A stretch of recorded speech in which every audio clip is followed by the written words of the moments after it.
Here is an uncomfortable truth. You are probably not broke because you are bad with money.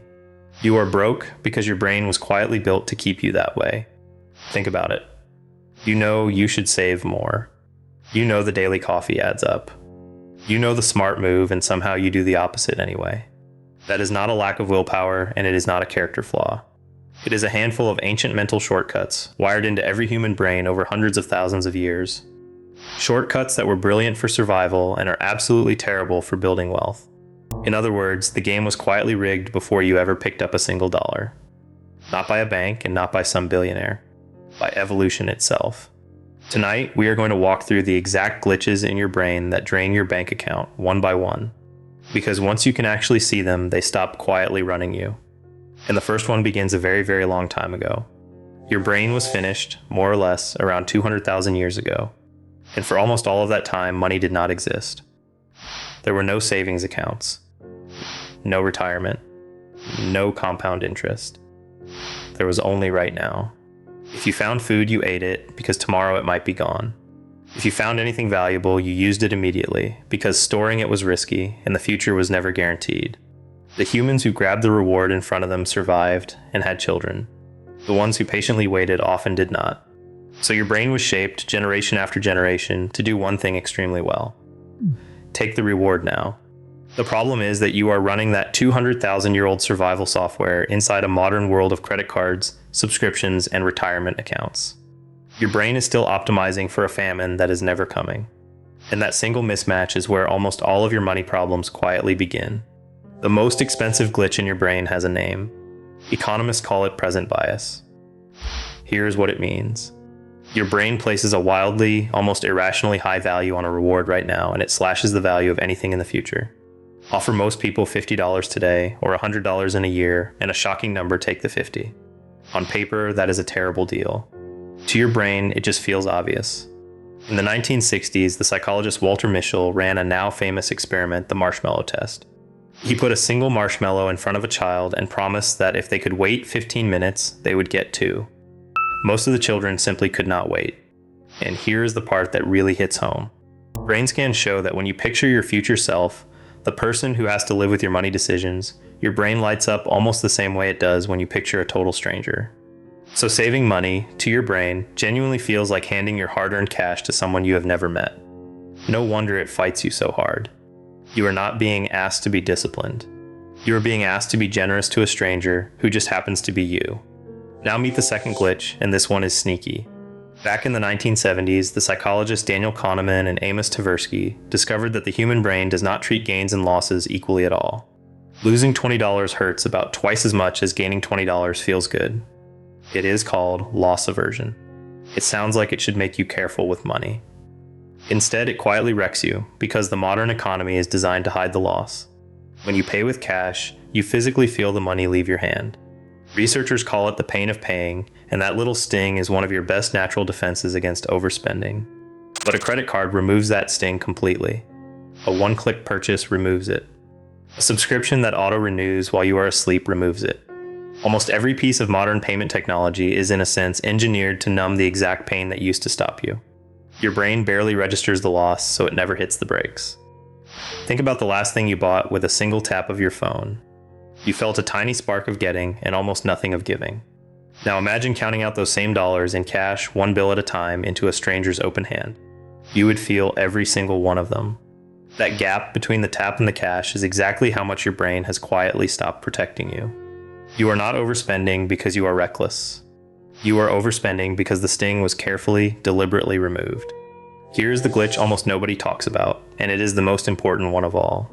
The economists Sendhil Mullainathan and Eldar Shafir found something that should change how we think about money entirely. Being short on money does not just limit what you can buy. It literally lowers your ability to think. When you are worried about rent, about a bill you cannot quite cover, your mind runs a constant background process, like a phone with too many apps open at once. And they measured it. People dealing with real money scarcity performed on problem-solving tests as if they had lost around 13 IQ points, or pulled a full all-nighter. Read that again. Being broke makes it harder to think your way out of being broke. This is the cruelest loop of all. The stress of having too little quietly taxes the exact mental bandwidth you would need to plan, to save, to make the patient choice. Picture trying to write a careful 5-year plan while a fire alarm is blaring in the next room. That is roughly what every small money decision feels like when things are tight. And for many people, the alarm never fully switches off. So if you have ever felt like you make your worst decisions when money is tightest, you are not imagining it. It is not a weakness in you. It is your brain overloaded, doing the best it can with no room left to think. And just when you think that more money will fix all of this, your brain has one last trick. It is called hedonic adaptation, and it simply means your mind is astonishingly good at getting used to things. The raise that felt life-changing in month 1 feels completely normal by month 6. The new car becomes just the car. The bigger apartment becomes just home. So a strange thing happens as people start to earn more. Their spending quietly rises to match it, almost dollar for dollar. It has a name too. Lifestyle inflation. You run faster and faster, and the finish line, that feeling of finally having enough, keeps drifting the exact same distance ahead. Your brain was built to keep wanting, because for your ancestors, wanting more was survival itself. It was never built to feel satisfied, which means the trap was never really about the size of your paycheck. It was always about the software running quietly underneath it. There is one last force, and it might be the most modern of all. Your brain did not evolve to become rich. It evolved to fit in. For your ancestors, your rank inside the group was a matter of life and death. Fall too far behind, get pushed to the edge of the tribe, and you simply did not survive. So your brain came with a permanent built-in radar, always scanning to see how you measure up against the people around you. The trouble is, your ancient brain cannot tell the difference between the 30 people in a prehistoric band and the 30,000 polished, filtered lives scrolling past you on a screen.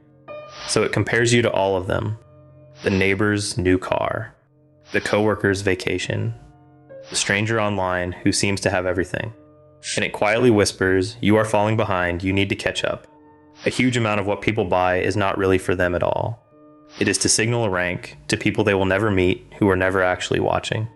And there is one final twist in how you handle the money itself. The economist Richard Thaler called it mental accounting. A surprise bonus, a tax refund, money you did not expect, your brain quietly files into a separate, looser folder, and you spend it far more freely than the exact same dollars from your paycheck. It is all just money. But to your brain, some money barely counts.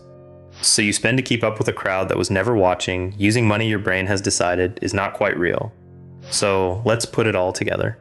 Your brain values now and ignores later because for 200,000 years, later was never guaranteed.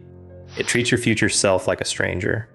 It barely feels the painless modern ways you lose money. It loses its ability to think clearly the moment money gets tight.